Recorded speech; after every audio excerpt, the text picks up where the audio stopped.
వచ్చే వారం వక్ఫ్ చట్టం లోక్సభలో పెడతారు. అది ఖచ్చితంగా ఆమోదిస్తారు. దాన్ని ఆమోదించనీయకుండా ఎన్డీఏ కూటమిలోని మిత్రపక్షాలు ఇప్పుడు బీజేపీ నేతృత్వంలో ప్రభుత్వం అధికారంలోకి రావడానికి కారణమైనటువంటి నితీష్ కుమారు అలాగే చంద్రబాబు నాయుడు మీద ఒత్తిడి తెచ్చేందుకు ఆ రెండు రాష్ట్రాలు బీహార్లో ఆంధ్రాలోనే ప్రత్యేకించి ర్యాలీలు సభలు పెడుతున్నారు ముస్లిం సంఘాలు. తద్వారా వీళ్ళని ఒక ట్రాప్లో వేసి ఖచ్చితంగా బిల్లుని ఆపించే ప్రయత్నం ఇది ఒక పక్కన జరుగుతుంటే, మరి దేశవ్యాప్తంగా హిందువులకు సంబంధించిన ఆలయాలు, అట్లాగే హిందువులకు సంబంధించినటువంటి భూములు, అలాగే ప్రభుత్వాలకు సంబంధించిన భూములు, క్రైస్తవులకు సంబంధించిన భూములు, ఇట్లాంటివి కూడా తరతరాలుగా ఎవరి చేతుల్లో అయితే ఉన్నాయో వాళ్ళకి కాదని వక్ఫ్దని ప్రకటించి చివరికి వాళ్ళని కోర్టుల చుట్టూ తిప్పుతా దశాబ్దాలుగా వేధిస్తున్నారు. వాళ్ళని ఏకం చేసే ప్రయత్నం ఎవరు చేయట్లేదా?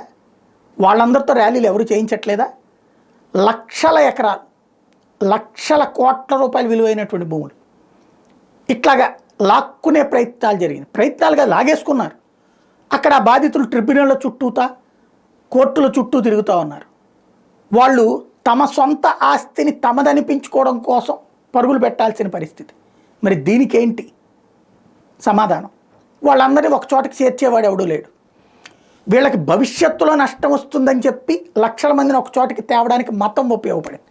బట్ బాధితులంతా ఒక్కటి కావడానికి మతం అన్నటువంటిది హిందువులు ఏకం కారన్నటువంటి నమ్మకం కూడా ఉపయోగపడుతుంది.